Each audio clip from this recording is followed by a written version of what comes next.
मित्रों, math study में आपका स्वागत है। एनसीईआरटी गणित कक्षा 10 में आज हम लोग प्रश्नावली 14.1 में प्रश्न क्रमांक 6 हल करेंगे, जिसमें हम माध्य सीखेंगे। चलिए शुरू करते हैं। चलिए सबसे पहले हम प्रश्न पढ़ते हैं।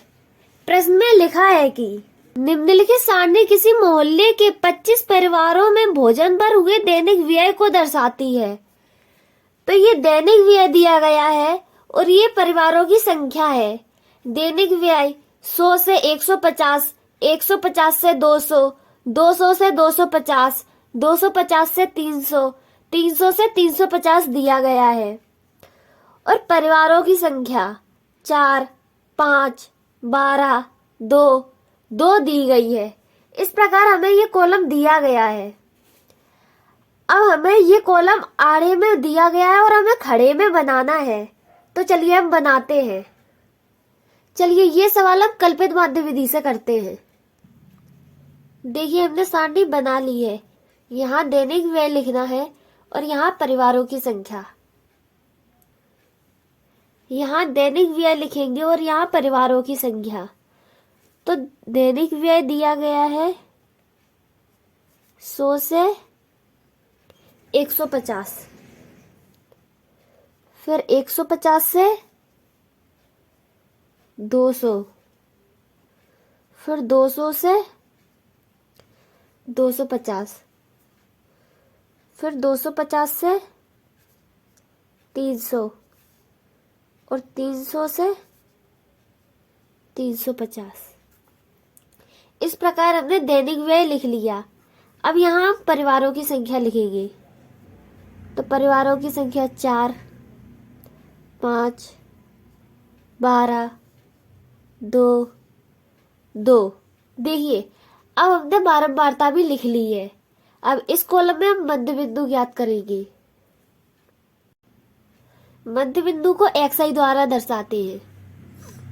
अब मध्य बिंदु ज्ञात करने के लिए वर्ग के कॉलम में जाएंगे और इन दो संख्याओं को जोड़कर आधा कर देंगे। मतलब कि इन दोनों संख्याओं का प्लस करेंगे, फिर बाद में 2 से डिवाइड करेंगे। चलिए यहाँ देखते हैं। 100 को जोड़ेंगे और 150 को। ये 0 का 0, 0, 5, 5, 1, 1, 2। अब इसे 2 से डिवाइड करना है। तो 2 का आधा 1, 50 का आधा 25। तो ये हमारे पास मध्य बिंदु निकल आया। तो यहाँ आया 125।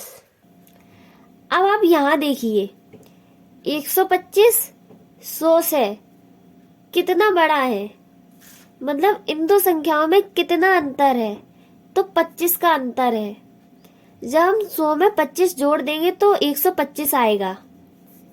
तो जब हम 150 में 25 जोड़ते हैं तो 175 हमारा मध्य बिंदु आता है। तो यहाँ हम 175 लिखेंगे। अब 200 में 25 जोड़ेंगे तो 225 आएगा। तो हम यहाँ 225 लिख देते हैं।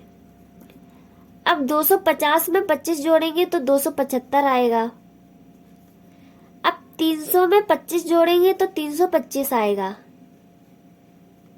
देखिए मध्य बिंदु हमारा कितनी आसानी से निकल गया। अब यहाँ हम ui ज्ञात करेंगे। इस सूत्र से हम ui ज्ञात करते हैं, लेकिन मैंने सबसे आसान ट्रिक बताई थी आपको। पहले तो हम इसमें a देखेंगे कौन है। तो हम सबसे बीच वाला a मानते हैं। तो 1, 2, 3, 4, 5, 2 ऊपर से ले लेते हैं और 2 नीचे से। तो ये अपना a निकल गया। अब a के सामने हम 0 लिख देंगे। ऊपर माइनस में लिखेंगे और नीचे प्लस में लिखेंगे। अब इस कॉलम में हम FI/UI ज्ञात करेंगे।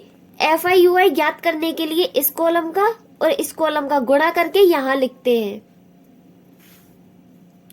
तो जब 4 का -2 में गुणा करेंगे तो -8 आएगा और 5 का -1 में गुणा करेंगे तो -5 आएगा। 12 का 0 में करेंगे तो 0 ही आएगा।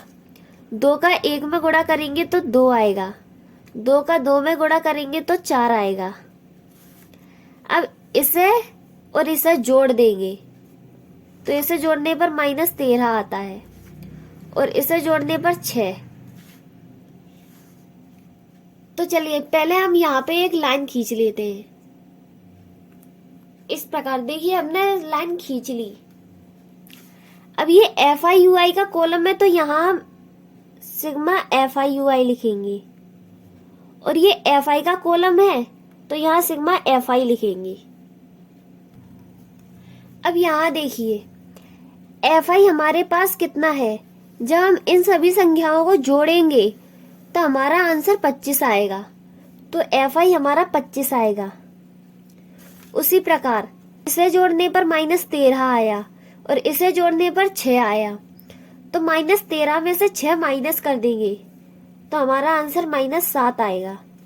ये सवाल हम कल्पित माध्य विधि से कर रहे हैं, इसलिए हम यहाँ लिखेंगे कल्पित माध्य विधि। A बराबर 225। A 225 था इसलिए हमने A बराबर 225 लिख दिया, और H है 50। अब कल्पित माध्य विधि का सूत्र है माध्य x बार बराबर A plus sigma FIUI upon sigma FI गुणा H। अब हम मान भरेंगे, बराबर का बराबर A 225 प्लस सिग्मा FIUI 7 था माइनस का, तो ये हमने माइनस का 7 लिया, इसे हमने कोष्टक में रख दिया। सिग्मा FI था 25 तो हमने 25 लिख दिया, गुणा H है 50 तो हम 50 लिख देंगे। अब आगे करते हैं, बराबर 225 का 225 उतार देंगे, प्लस का प्लस उतार देंगे, -7। अब इस 50 और 25 में से 25 का पारा 2 बार पढ़ेंगे तो 25 दूनी 50 होगा, तो इसे 50 को 2 से कैंसिल कर देंगे, तो यहाँ गुणा 2 लिखेंगे। अब +2 का गुणा -7 से होगा तो -14 आएगा। ये प्लस का प्लस इसे कोष्टक में रख देते हैं, ये 225।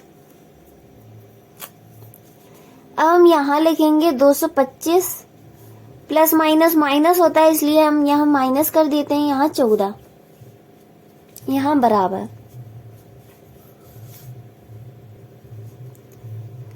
अब 225 में से 14 माइनस करेंगे